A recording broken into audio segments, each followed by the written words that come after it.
From Kansas City, originally from Overland Park. I have a 1970, titled as the 71, Motors from 70, Triumph Bonneville, that was customized. I did some of the customization, and the guy that I got it from as well did some. And my wife and I just bought a house in South Kansas City, Missouri. So that's where we're staying right now. Oh, and I play in Total Sham. I sing in Total Sham, punk rock band in Kansas City. Yeah, good band. Good, fine. No, I'm saying it's a good band. I'm saying I enjoy the band, obviously. Hell yeah. Anyone watching this would have, if you've seen the Rumble Drags video I put up, it from last year, from 21, Austin, Konrad, Fett, the man of many names, he allowed me to use one of their songs for that video. So thank you for that. Of course. Now, you grew up in Overland Park. Yep. And how old are you now, Konrad? I'll be 27 next month. Okay. You've been in the punk rock scene for a long time.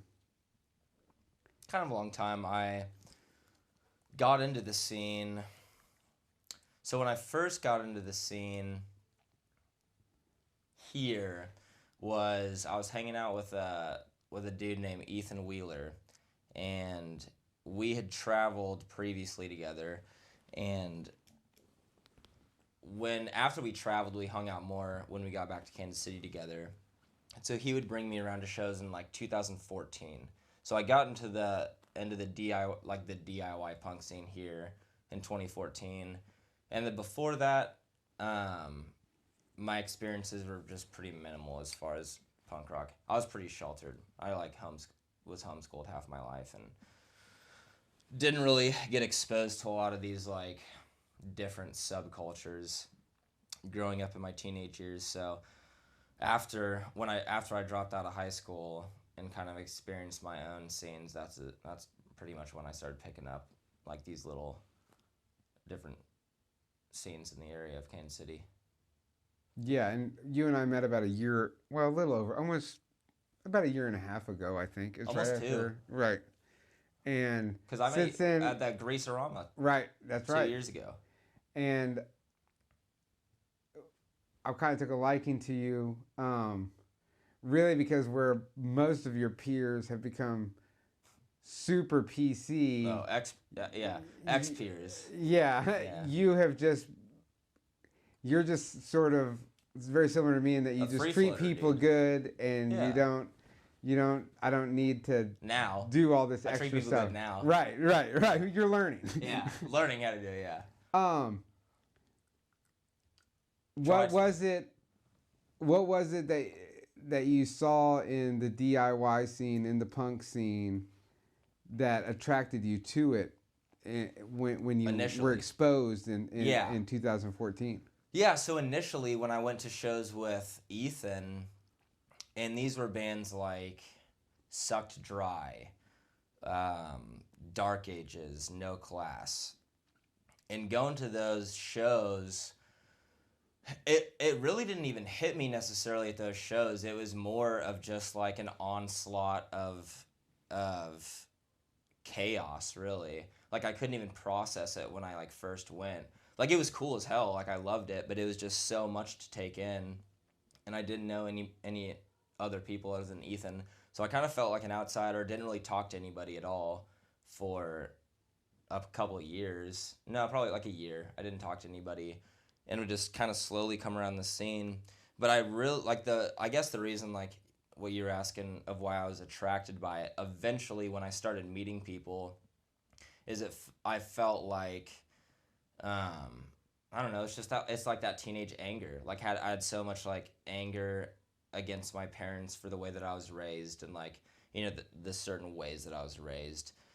And so it was this kind of like fuck you mentality that I'd only experienced in other genres, but it was almost just this like washed out kind of version of that. It was just kind of this like bebop version of what I truly wanted to experience, was like a true fuck you, like where everybody was experiencing that at the same time at the same show, and that like manifested itself through dancing or, you know, like slamming or like whatever you would do.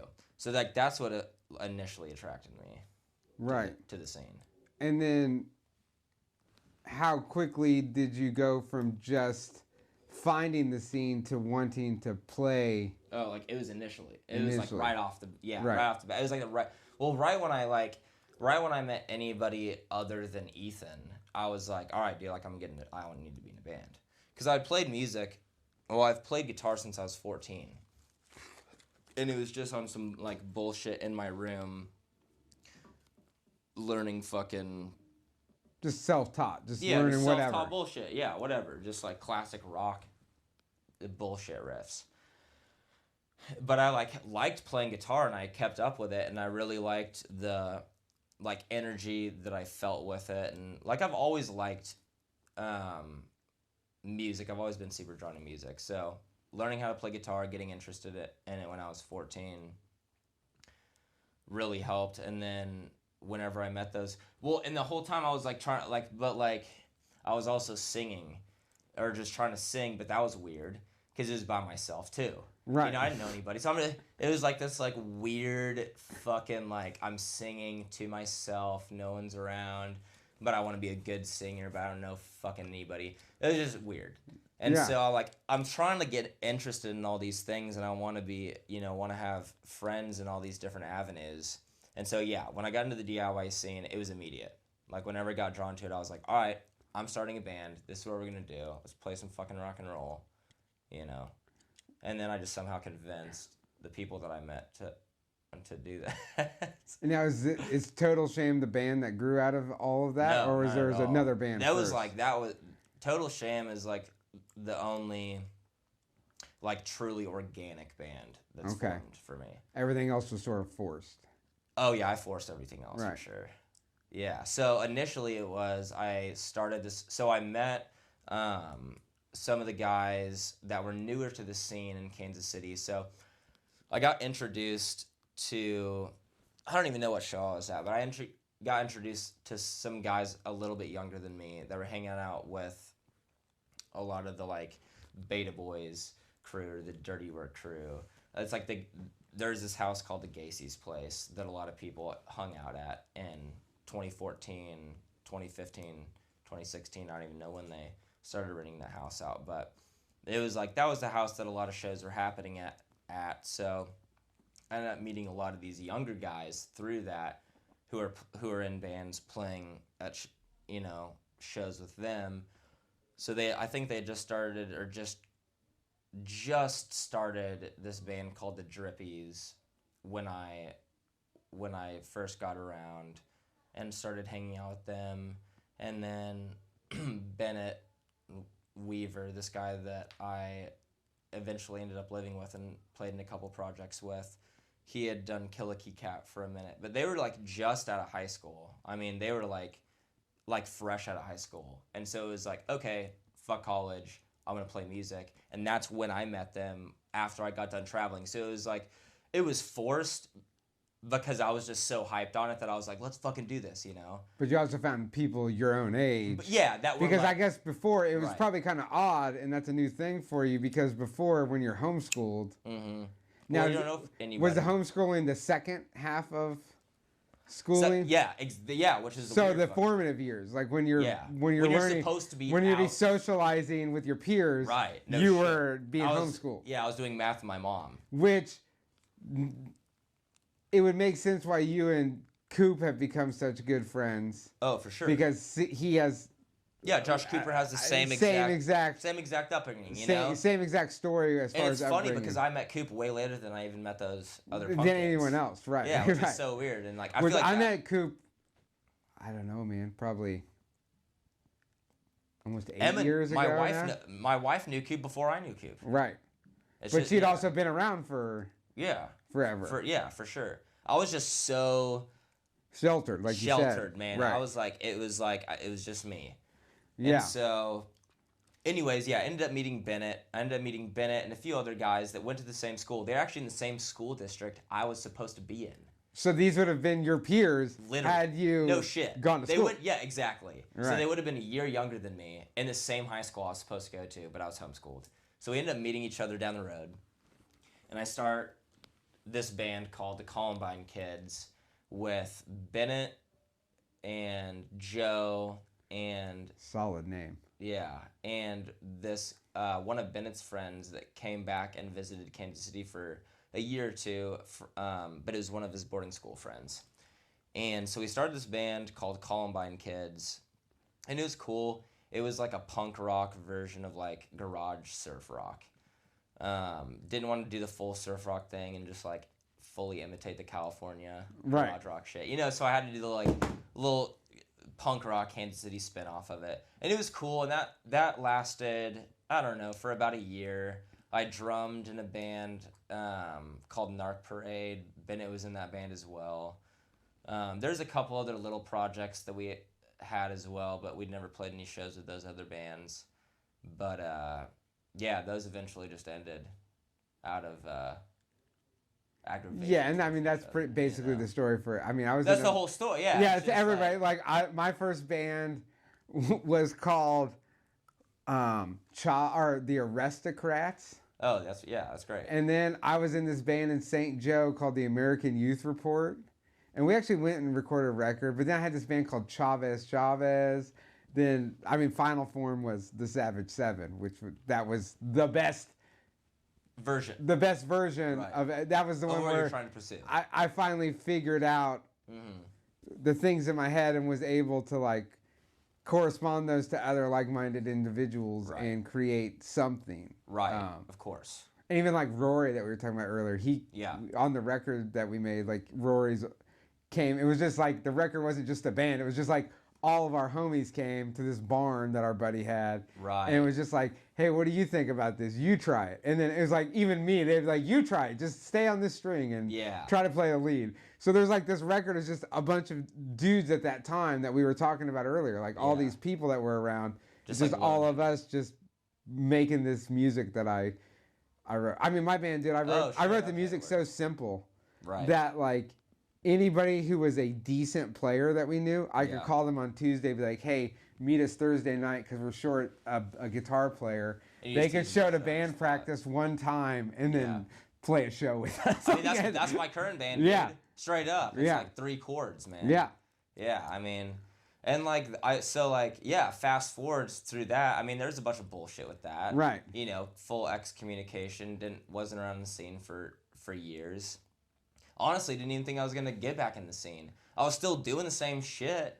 It was just by myself again. Right. You know what I mean? It was just like I reverted back to the fucking, all right, homeschooled, fucking everybody hates me, so I'm just going to go do the shit that I want to do by myself. Right. So I did that, and then, funny enough, like when Emma and I bought this house, my neighbor, so I was thinking about going to barber school, and my neighbor actually happens to be a barber, and he's my same age.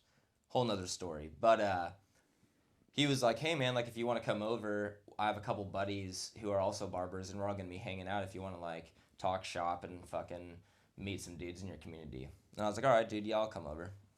So I like walk over there, and Dan and Tim were there. Those were the barbers. And so Tim from your band? Yeah. Tim was a barber? Both of them.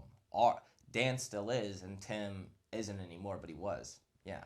All right, so yeah, get this story. Yeah, just wait. Yeah, so I like show up at Chance's house, literally right here, and Dan and Tim are there, and I'm like talking to them, and we're like bullshit, and you know, it's like, oh, yeah, barber, whatever, and like, but then we get like on the topic of music, and I was like, oh yeah, you know, like what kind of music do you guys like?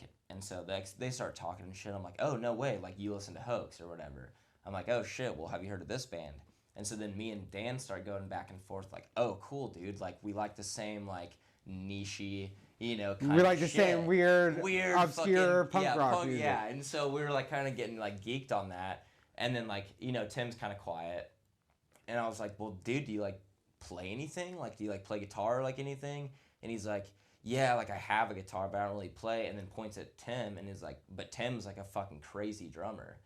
And Tim didn't even listen to punk. Like, you know, like, Tim wasn't even into that shit. And so I was like, oh, no way, dude, you, like, play drums? And then Tim was like, nah, but, like, Dan plays guitar. He just, like, doesn't play. Like, he, like, doesn't know how to play, but he has guitar and he likes it. And I was like, all right, man. I was like, y'all need to come over to my house next weekend and let's just jam. Like, let's just see how it goes. Yeah. Like, we should start something. And it was crazy because they, like, literally did. They, like, brought over all their gear. And so from then on, like, that day, we wrote, like, I think we wrote 2 songs that day.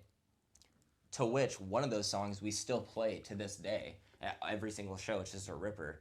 And so they came over for about a month, and then we hit up Lance. And then Lance wanted to play in the band, so he played bass, and then he's essentially the one. I mean, he fucking pulls a hell of a lot more weight than I do in this band, as far as, like, getting a show. I mean, I don't give a fuck about getting shows or, like, releasing our band on a platform. Like, I don't know. Like, when Dan and I and Tim were talking about it, it was just like, let's just do this for fun. Like, fuck shows.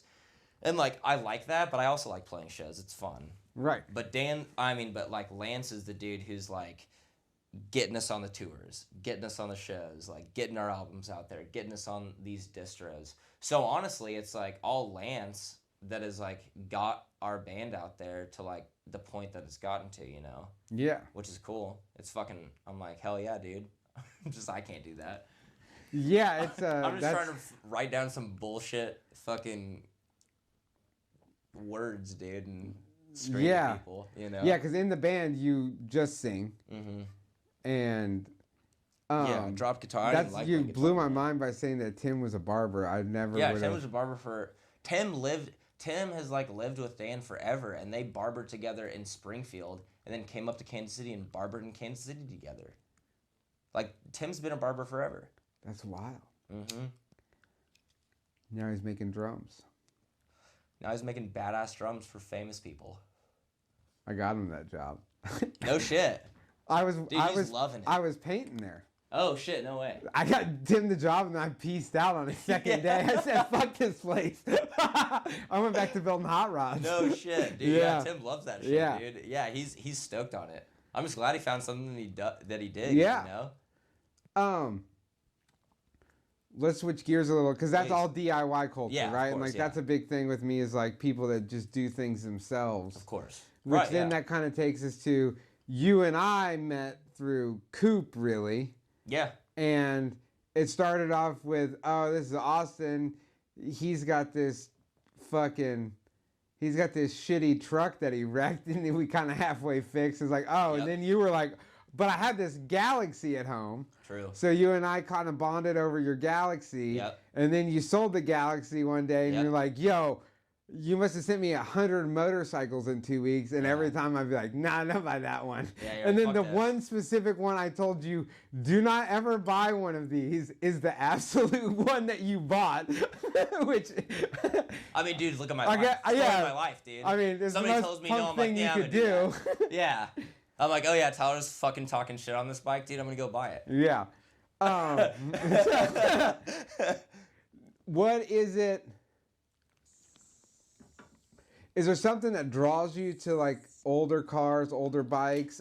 It's like a thing that's like, sure. I feel like it comes with an attitude in punk rock, but because it's something that's always sort of been present in every evolution of music scene. There's always someone or a group of guys or gals or people who are into the vintage stuff. And which, with you and me, it's a lot more than just cars. It's furniture, it's clothes, it's basically everything. Yeah. And I think, dude, that's like a perfect, I'm glad you ended it with that, because, like, I would say for myself, like, I've always been in, I don't know, like, so, like, you asked why I'm into that. I have fucking no idea why I'm into it. But, like, I mean, as far back as I can remember, I've always, like, kind of idolized just, like, old shit, or, like, just, like, vintage shit or whatever. You know, it could have been from the 80s, or from the 70s, or 60s, or 50s, or whatever. But I've always loved that shit. And so, as I grew up, and I always got made fun of it, you know, for it, too. It's like, you show up to fucking elementary school in some fucking short shorts, you know, in 2005.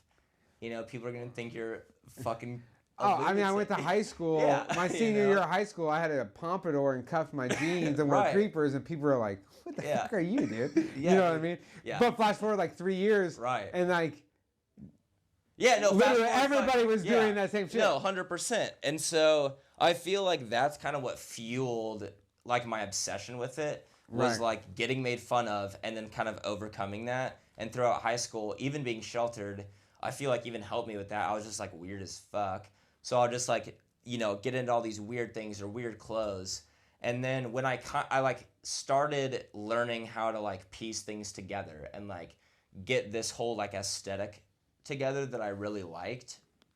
And then when that started happening, you know, like less people would make fun of me for it. And so it was like kind of a drive. I was like, oh, cool. Like some people think this is tight, you know? And so then I wanted to like consume my whole life for it. So I was like, dude, how am I going to fucking like be rolling up in like American made fucking Wranglers, vintage fucking everything, and then be driving a fucking 95 Civic around? Yeah. It just like I couldn't handle that like half of my life was not like aesthetically current to like what I was living like.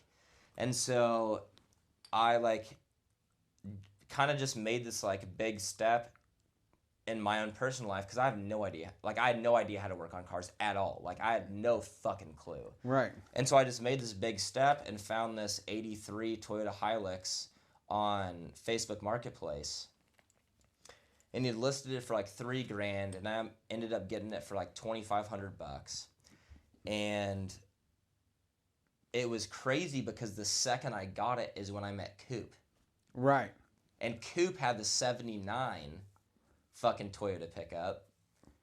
And he was like gonna fucking straight up scrap that shit. Yeah, Coop might be like the folded in worst half. thing to old cars because he just Yeah. gets them and then destroys them to a point of where they're like For sure. just scrap piles. Oh, of course, but I get it, and it's like in Coop's position, it's like because I feel him for that because I've been on both sides where it's like Will. Yeah. Will's the dude who's like, I'm gonna like do this shit like right, and then Yeah. Coop's this dude who's like, but I get Coop's position to where it's like fuck you, dude. Like I want to drive this shit tomorrow to fucking second best and then to work. Yeah. Like I'm not gonna wait on the fucking resurfacing guy to like finish my head in a week and a half. Like I'm literally just gonna take it apart and then just put it back together with the same way. And Right. so it's like, but it's like it'll run for like a couple months. But it's like I get it, dude. It's Yeah. like, and that's hard. You know, it's like Zero patience. Yeah, for sure. Zero patience. Bad at the Zero bone, patience, rip your but shit. full of procrastination at the Yeah, same time. true, for sure. Yeah. It's like the worst.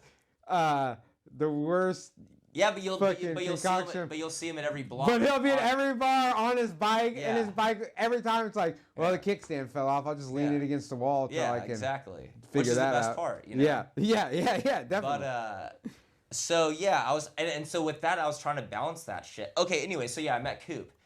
And like so the first time I met Coop actually, I was like, dude, like, you know, like you're 79 sitting in your fucking driveway or whatever, like you think I could grab anything off of it? Like my Toyota looks like shit right now. I had some like Cherokee tires on it and shit. And he's like, yeah, dude, fucking come over, bro. Like I'll fucking hook you up. And I was like, all right. So I like went over there, got some rims and tires off of them, and a couple other bullshit things. And that's kind of what like founded our like friendship. Was I was like I had like a very similar truck. You know, we were into the kind of similar shit, but we had never met or like you know seen each other around. And it was either that time or I literally think it was the first time that I went over to get those rims that I was like, yo, dude, like, also, if you need a fucking job, like, there's plenty of space on my painting crew for an extra hand. And that, weirdly enough, happened for about a year and a half. So then it's fucking Coop talking shit on me for being a fucking dumbass mechanic. Yeah. And then me being Coop's boss and telling him he's a fucking jackass for painting with me. Yeah. Like, shit, man. Like, but that was, like, the best part of a relationship, you know?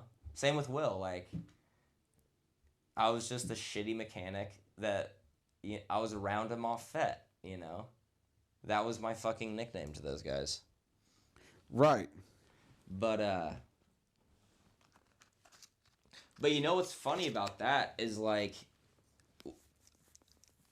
that was kind of when I started hanging out with them, and a little bit earlier, but like when I started hanging out with them, I'd been like excommunicated from like everything that I thought was cool for like long enough to where I had kind of made up in my mind that I was just gonna go by my own flow and do my own thing, and whoever liked, and like I didn't care whoever liked what I was doing. Whoever liked what I was doing, like, damn, let's fucking chill. That's so it. Then, dude. and that's when I met Coop and Will. And so now it's like, dude, fast forward 5 years, fucking 6, 7 years later, you know, and it's like, we're fucking tight. And it's like, I'm still doing my punk rock shit, but I don't have to like lean on that toxic ass scene as my. Well, it's the same. It's no different than what we were talking about earlier when I was telling you about the music scene when I was your age and the people we knew, and you were like, "What the fuck?" But at that time, they were all those people were just our peers, and someday there's gonna be people that you know from playing music that will be in some fucking band that like tours the world, and you'll be like, "Oh," and somebody will bring it up, and you'll be like, "Oh, that's just Larry," like you know what I mean? Right? And people are like, "What?" No, like, like fucking Trey that plays in Electric Chair. I mean, they just went on a 30-day European tour. Right? Can they afford it? Probably not. They did it. Yeah. You know, I mean, they're playing in venues that fucking famous ass bands have played in, you know? Yeah. Like, that's the shit I'd like to do. But. It's just time. Yeah, I mean, time and staying out. It's just like anything, man. Right. Like when you stay doing something so long and you become a pillar of it, then it just is that. You're just living it and you're not thinking about, you don't really think about it at the time. Like when you were like, I really like the Glass Animals thing, when I was telling you about that, like those dudes legitimately, I was working as a bouncer at a venue. We had 2 venues in town, and those guys came to town and they were like writing a record, and somebody knew them somehow and they came to town to play the bars. I had no idea who they were. Yeah. To me, these were just 4 other jabronis in some band at the radio station, like some small band the radio station was hosting the gig. Then at the end of the night, we got in my van, and I go, "Hey, I'll take you guys to the other bar. It's open until 3 a.m. You know what I mean? They're like, "Oh, okay." Yeah, back when you can have bars open. Right. 3 a.m. So they get in. I had a 73 Chevy van at the time. They get in there, and we're hitting every light, and they're going, you know, there's people out the window like, "Yo, Tyler." But I was driving this obscure vehicle, right? I had this 73 Chevy van. It was like an old show van. Right. It had all the shit on it, you know. And so, and I worked at the fucking 2 best music venues in town. Right. So anyone in the Crossroads to Westport knows who I am. Yeah, so every light, there's somebody screaming out the window, right? And these English dudes look at me like, "Who the fuck are you, guy?" And I'm like, "I've lived here for 30 years, you know?" 100%. Then flash forward, we get to the other bar, we party down, act like maniacs, and then it's like 6 months later, Oh, right. the dudes pop back up and they're here again. I'm like, "Oh, hey." They're like, "Yeah." They're like, "What are you doing tonight?" I'm like, "Oh, I gotta work." Like, "Oh, we're playing the Sprint Center." I'm like, "What?" And they're Are you like, serious? "Yeah, we sold it out." And that's when everybody turned me on to the fact that like, "You didn't know that these guys are like the biggest band in the world?" I'm like, "Oh, fucking, this is Joe, man." Like, it's just the dude, you know? Well, it's just weird how that happens. Like, but for instance, with Brett, like I met him in San Diego when I was down there, and we lived in a fucking motorhome together. And this was this is before any of this shit happened. I mean, this was like right when I kind of like started like living for myself. And we've stayed friends, but I'm the same with the people that you know, like he's making fucking furniture for all sorts of like high-end companies in New York City, offices in New York City, you know, selling fucking $18,000 couches for. You know, it's like crazy, man. Like when you just, I don't know, when you expose yourself and, I don't know, just fucking walk around and meet people and fucking talk to people. That's it, and just man. fucking bullshit and, I don't know. Just be yourself. I don't. That's you no. you have to You be just. fun, but like, You just. okay, You just. but you you want just, to. But that's okay, it. yeah, no, you don't want to be like be yourself. But no, you also gotta have like you also have to be on that train, dude. Because you can't be you can't just be some random person being yourself and like come up to me. "Oh, dude, that's fucking sick." It's like, nah, fuck you, dude. I don't know you. Yeah. It's like, it's weirdly certain people, and I don't know what it is or what fucking happens, but like certain people get attracted to each other. Right. And then they like start forming these bonds, and then, that starts happening in different places. And the next thing you know, you have this weird little connection circle. Well, and I think it's both things that the thing you just said and something you said earlier, which is it's just being yourself. Right. Right. It's people who are original to themselves and whatever that is. Right. But it's also mixed in with the idea that like category. I don't really have a concern. Right. I have a concern what other people think, and that I'm glad that they have an opinion, and that's cool, but I don't let it affect me. Right? Like everybody can think what they want. Well, those are the hardest people to find. Right. And that's the people that you're most attracted to when you're that way. Now, right. After I've learned my lessons, right? You know what I mean? Like, now that I've learned all these things, I would totally say that. I think that's the attraction that you're talking about. Like, those are the types of people that end up coming together and you build strong bonds with. Totally, but at the same time, you can't just be anybody at the same time. Though, you know what I mean? Like, and that's what I'm confused about, because it's like. Well, everyone. Why did Bennett want to play music with me? I forced it down his throat, but it's not because I forced it down his throat. You know what I mean? It's like, why did he want to play music with me? Why did Brett want to live with me in the RV? Why? It's like, it just is like interesting to me. Well, it's you. Right, I know it is, but it's like at the same time, it's like what qualifies you to be that type of person? Like, well. Because you can be yourself and be a fucking idiot, dude. Well, I think it's having some sort of leadership skill, maybe. Like, you're naturally gifted in the role of, like, taking charge. And it also because that guy probably wanted to play music with someone. Exactly. And he was waiting for the guy like you to come along and put a foot in his ass and say, yo, we're playing music. I think on that aspect of it, it takes a leader some sort of leadership type of mentality to get something going in a scene, but also it's like, on the whole, like, be yourself. Like, okay, so the point I want to make with like the whole being yourself thing is, if you are yourself, you'll end up in the right scene eventually. Right. You'll find your peers. And it doesn't matter what scene you're in. You could be playing fucking video games, dude. Right. You could be doing anything you want to do, but like the scene but that's the weird part, is the scene that I first started in was what I thought was myself, which turned out to be what I didn't want to be in. You know what I mean? So like, it does take some fucking time, for sure. For sure. And I feel like I just got to that point. I feel like I got there at like 25. Well, dude, I feel like I got there at Not 38, even. And that's how old I am right now, right? Like, every time you think you're gonna think that way. Every time you hit some, you have to evolve as a person and as a thinker, and totally, you're gonna feel that way over and over again. You know what I mean? Just like there's probably some point where, like, it's like a thing like. You need somebody older than you to tell you, like, oh no, I've felt that way before. Right. You know what I mean? I'm just not trying to lose myself in it. Right. To make sure that, like, yo, am I fucked up? Like, you have that that shit that makes you overthink things, and you need somebody to come along and be like, no, dog, I've done something similar. Yeah. I've done this, and I felt the exact same way. And, when you get too heavily involved in a fucking scene, dude. Right. That shapes your whole fucking perception of life.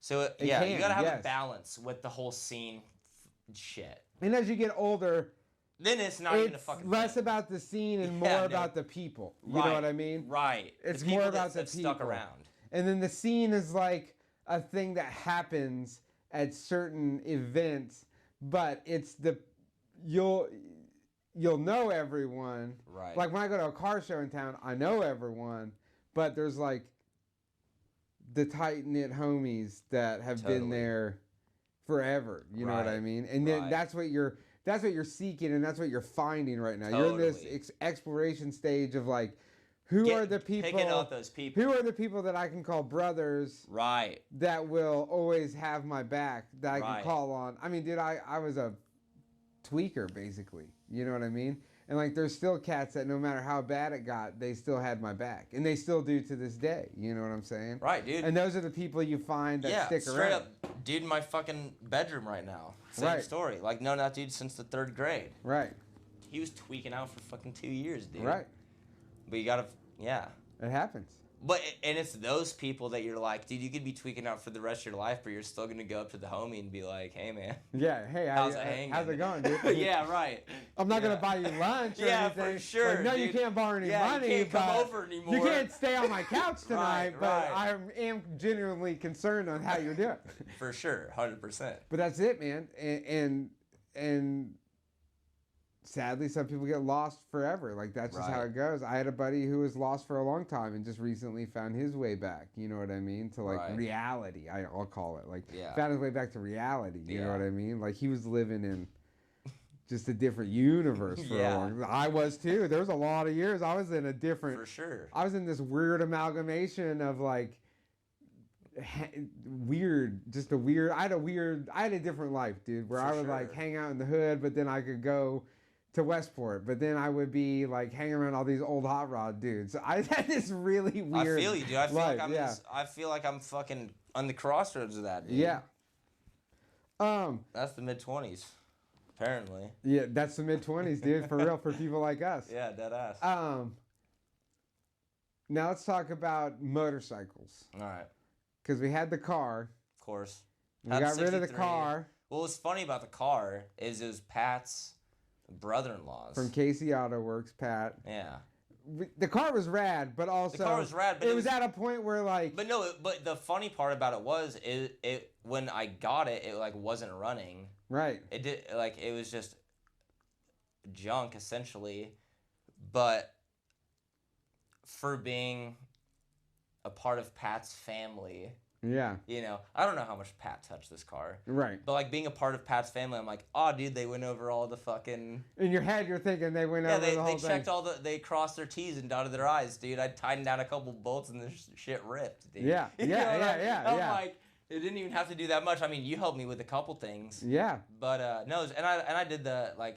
I don't know. I did a couple things. I did the water pump and the thermostat. But Yeah, it was you're ripping started for a while. you're venturing in to yeah, the and I put world the of fucking glass in mechanics. and Like shit you're too, learning yeah. a thing. Like we've So all it's had like- to learn. But it started with the Hilux. It Right. started with the Hilux. Like I did everything. Like Right, you did a lot of work me for and that. Coop and Will. Yeah, we did like. I mean, I pretty much restored that. And so the whole story with that was I completely restored this with my friends. You know, like clutch, fucking. No, everything. I axle, remember everything, dude. And then it got into And an so accident. then, and then fucking right when I'm tuning up the fucking Weber, dude, on my lunch break, you know, some lady cuts me off and fucking T-bones me in an intersection. Yeah. And that was it. I was fuck classic cars, dude. Yeah. In my head, you know, I'm like, fuck this shit, dude. Yeah. Liability, you know, I'm not, you know, so. But then it went to that, and then I kind of broke down on the truck thing. I was like, fuck this truck. I'm not fucking restoring it anymore. So then that's when I bought the Galaxy, and I got a deal for it because it wasn't running, and That sounds like your Triumph might be running right now. or Or the Nate's Dyna, yeah. Nate's probably like, Hopefully yeah, I'm going home. yeah. Nate's like, I'm going home, dude. I'm Yeah. not really. But no, so and that's what. So I like had like a fucking quarter life crisis, and then bought the Galaxy, and I was like, well, I'm just gonna get a different car, dude, and that's gonna be my fucking rig. Right. So did that, and then I drove it, and I fixed some shit on it, and I got it running, and like, you know, got all the glass put back in it, but it was a heavy motherfucker, dude. It just wasn't it. It wasn't. I was like, and I don't have a garage, right, you know, but I'm that's in a just gravel it, like, driveway trying to if it fucking was, jack this. if it was the car, if it Right. was the vehicle, it Yeah. would have been it. It just wasn't it. It wasn't. You So got into it. Yeah. So now Sold that, got the Triumph. and then got the Triumph. Sold it to somebody who knows Pat, right. and that was funny. And Right. then- but yeah, so eventually. And I found it- saw the car at Greaserama this year. Yeah, and Will send me a picture of it in somebody's driveway, which is like hilarious. Yeah. But anyways, so I sold that and had enough money to where I was like just trying to look for some like bikes or whatever. So I'd sent you a few, sent a bunch of people a few. Obviously, yeah, you're talking shit on a bunch of them. And then, yeah, that Triumph, I was like, dude, Well, Triumph's hold on. sick. Let's a few of them. Well, the one hold that you on. sent Let's be me. realistic. My talking shit was And it was not... assessing what you wanted to do course, with the yeah, motorcycle of and course. trying to be realistic about 100%. where we're at. And 100%. I mean, you were speaking logic into me, and Coop's on the other end of my ear speaking... Coop, I was the angel, and Coop was the devil going, go get it. Get this piece of shit chopper.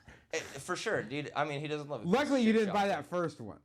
I don't even know what that was. That Sportster that was all ragged out, but you were just obsessing over the thing having the paint job. Yeah. And I was like, no, dude, this bike is a $1,000 bike. Yeah, with a bunch of crap on it. Well, the thing about that is nobody was getting back to me on Chopper Swapper on Instagram, dude. And so, but I sent you that anyway. So I sent you the Triumph. And you're like, yeah, fuck this bike, dude. Like, and then 2 days later, you sent me a video of you getting the bike. Yeah, and I was like, nah, dude, fuck Tyler. I'm going to buy this bike. So, yeah, like, me and Coop drive up to fucking goddamn Cedar Rapids. And, I mean, dude, if you've ever been to Cedar Rapids, you know the kind of folks that live up there. Yeah. So we, like, roll up, to this fucking house. And you're like, this is sketchy. Little shitty-ass street sign above the garage door. Right. Asshole's garage. Right. I'm like, okay, some dude rolls up in the 2003 fucking Ford F1, the 2003 Ford F-150 with the full Python. Yeah. On the side, it's like, dude, bad. This is my guy. These are my people. Bad scene, dude. Yeah. So roll up there, and he's giving me the rundown. But honestly, dude, from like the bikes that I'd seen, even the bikes that I'd sent you, when I was looking at it with Coop, like there was some shit that I like didn't like about it, like seeing it in person. But overall, I'm like, dude, like he was going through with me. He's like, dude, like had the top end rebuilt, like I just bar hop with this fucking thing, like whatever. Going through it, and I'm like, honestly, man, for a fucking 70, like, yeah, it's a unit, but for a 70 fucking Triumph that's like got a fucking like nice Springer on the front, got the Firestone tire on the back, or Dunlop or whatever. I mean, it had features that I was like, yeah, this thing's worth like $4,000. Aesthetically, it was pleasing. You got it for a decent price. It ended up being a nice motorcycle. Exactly. So it ended up being a nice motorcycle. I've had to do a couple things to it, but you changed it. You put a different fender on it. Yeah, you're changing did some the things fender, up. did the sissy. Just put a new clutch cable on it tonight. New headlight, yeah. Did the clutch cable. Changed the headlight. Tuned up some shit. The carburetors are all fucked, so I like fucked with them. Yeah.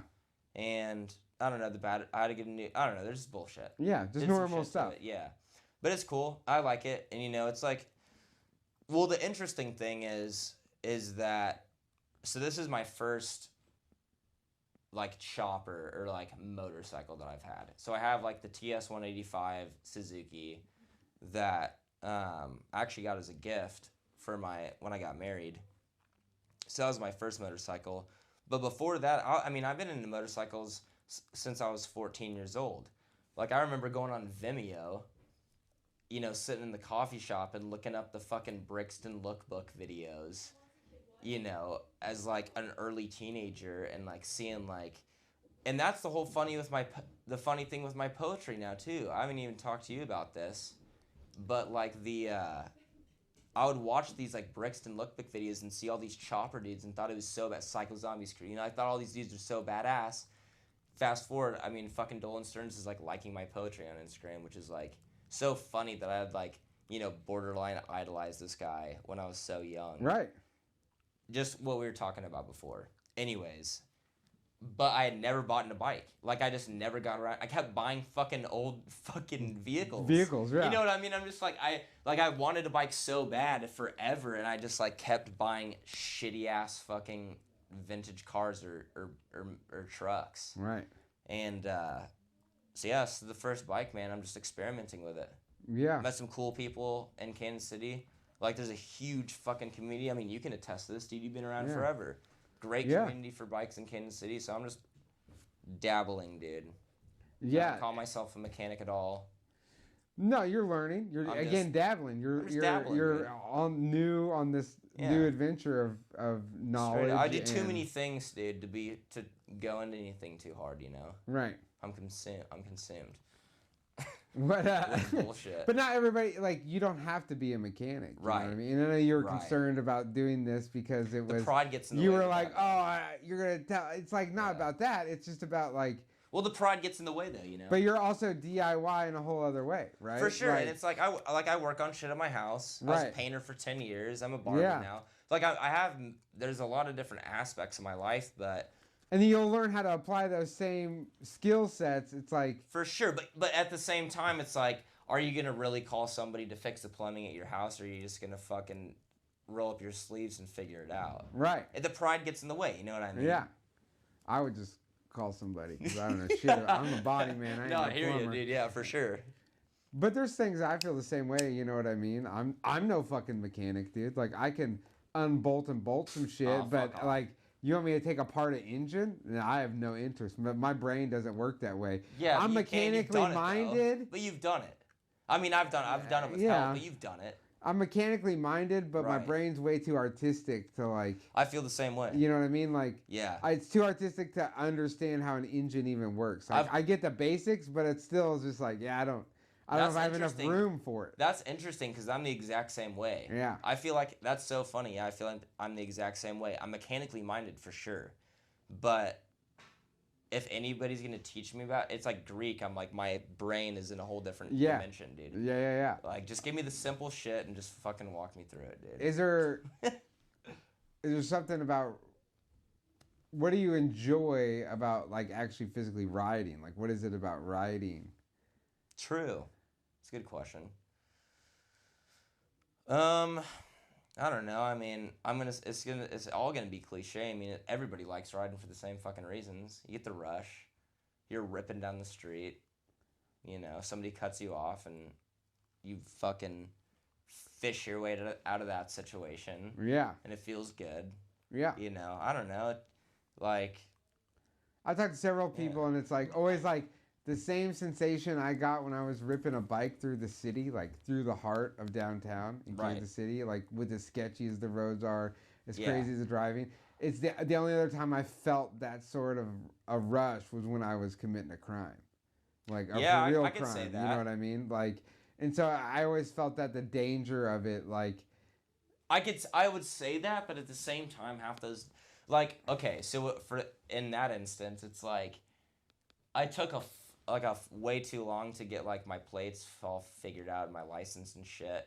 So I will say it felt like that before I had anything squared away. Like when I was ripping through Westport at 3 a.m., dude, coming home from the bar, fucking, little house. Yeah, trying to get to my house, and like, that I had the same rush for sure, but like it was just different, like I ripped the same way, but like when you got your plates and you're not like my bike can't even go over the fucking speed limit, dude. Right. You know what I mean? Like I'm attesting to like riding 120 down the highway. Right, my bike can't even go 50, zooming in and out of cars on I-70. You know what I mean? Right. Yeah. But you still have the excitement of it because it's still it is. It's in the city, like that's still zooming. You know what I mean? And I think the excitement is more of just like congested traffic. Right. When you can like dip and cut through people, like it's fun. Yeah. But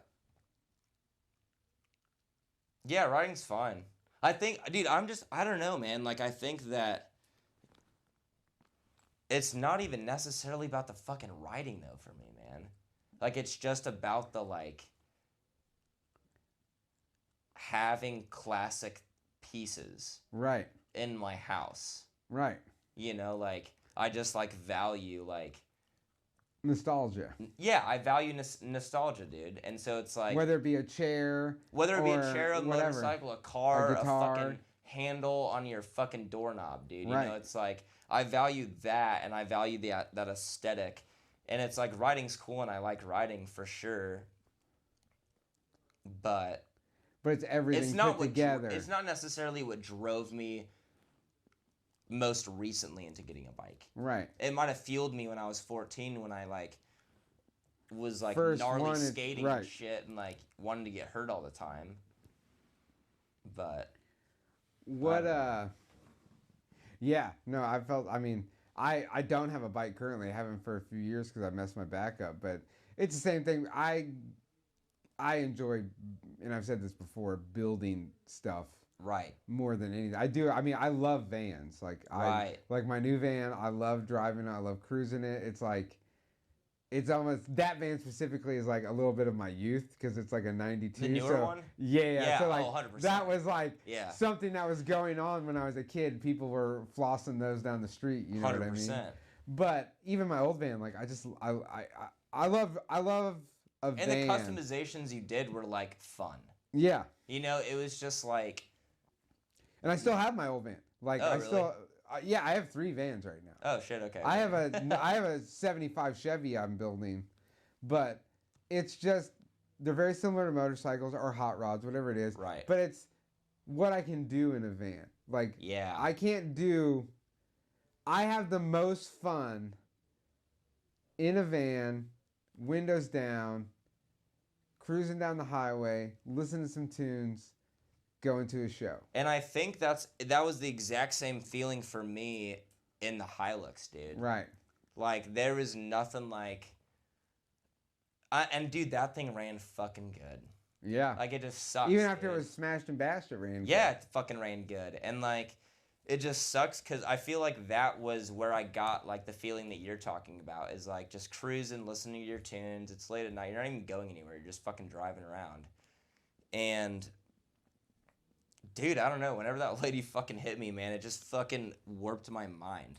I was like, fuck this shit, man. Like, I'm not building anything. I'm not fucking... It's just, I don't know, it burned me out for a second. I'll probably get back to it, you know. I'm not saying it's over, but... yeah, right, it burned me out to a point where I was just like, I gotta fucking...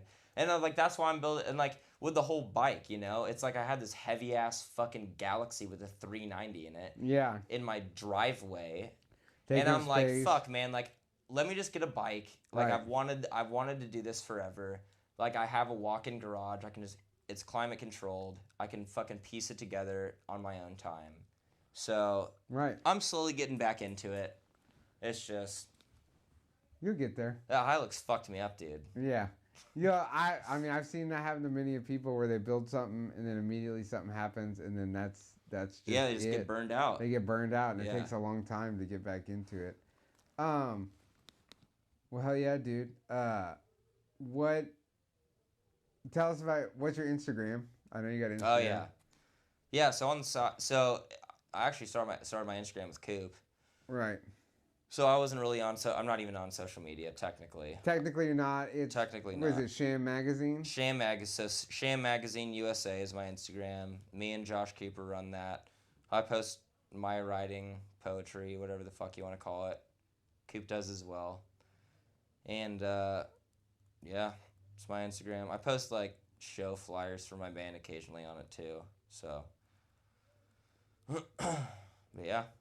Yeah, and then your poetry is pretty awesome. You got you've been Wrote self-releasing a couple books. Yeah. That's pretty cool. I really dig it. It's like little weird, like, short poems, and then also these, like, little quip. They almost seem like punchlines to fucked up jokes, but Yeah. you don't need the joke to get it. You don't, yeah. That's a perfect way to put it, dude. Yeah, they're just punchlines to fucked up jokes that you don't need to hear the joke to get it. That's a rap, dude. And you put those up. That's a fucking rap, dude. Yeah. I want to end that shit with that, dude. That is the best way to describe my fucking whatever Poetry. I do. Yeah, whatever you want. Whatever I do. It's a punchline to a shitty joke that you don't need to hear. Fuck yeah. Dude, I really appreciate it. Fuck yeah, dude. It's been awesome. Hey, I'm glad you getting hit to me know up you for this so shit, far. dude. Yeah. Glad you came over. It's funny though, because we'll tell everybody. I hit Austin up, Konrad, whatever the fuck his name is this week. Fett. Fuck I off. still call you Yeah. Fett all forever. You're Fett. Of course. I hit Fetty up and asked him. He's like, yeah. And then when I got here, he's like, yeah, dude, I really wanted to do this, but I didn't want to be the one to ask you. And I had to tell him that, like, Yeah, I was like, yeah. yeah. No, I mean, I watch your shit all the time. time. I'm like, dude, you got some rad shit on the fucking tube, dude. It's just about meeting interesting people that, again, it's all about, my whole thing is like, again, anyone that's out there, if you're thinking about playing guitar, Right. all you have to do is do it. The same thing, like, you're a prime example of the guy who, like, just got into it and he's just having to go, okay, I don't know what I'm doing, but I'm going to figure out how to put the clutch back in my bike, the clutch Yeah, cable. 100%. And you just did it. Yeah. And you figure it out. And that's just it. That's what it's all about. None of this stuff stuff. Everything is created by humans, which means another human can create it. Straight up. It's not when you think of things in that way, like whether it be a chair or whatever, the wood behind you. And Someone yeah, made 100%, dude. And if you don't want to fucking do it, don't do it. Like, I had to do that too, dude. Like, yeah. I mean, there's been months I don't even want to look at my bike. Right. Just fucking don't look at it. Yeah, you get mad. Just don't look at it. Just avoid it at all costs. Just don't go downstairs, dude. Just spend time in the places you want to, dude. Yeah. That's all I gotta say. Is the band playing anytime soon? Yeah, we got a show here in November. I don't know. I'm not trying to whip out my phone and look to see when. If you look us up online, it'll probably say when we're playing. Total Sham is the band on Bandcamp, right? Bandcamp, YouTube, or Spotify. No, not fuck Spotify. Okay. But I don't know. Fuck my band. I don't want to be on any websites. But, yeah. Fuck your band. I want to play better shows that aren't in basements. But fuck my band. Yeah, exactly. But yeah. If you live in Chicago or Milwaukee or there will be people from the or Gary, Indiana, we're gonna be playing this month the 27th in Chicago, 28th in Milwaukee, and 29th in Gary, Indiana. So. And you'll post that on your Sham Magazine USA. Yeah. So figure that out. And look on their YouTube. I'm sure they'll make some sort of a promo. Yeah. Find them up. You can find their music. Go check it out. It's really good. I really enjoy your band. We've had that discussion before. Hell yeah. If I didn't like it, I wouldn't. No, for sure. Oh yeah, I appreciate that. But yeah, thanks, dude. And I guess we'll call that a wrap. Rock and roll, dude. Let's fucking go.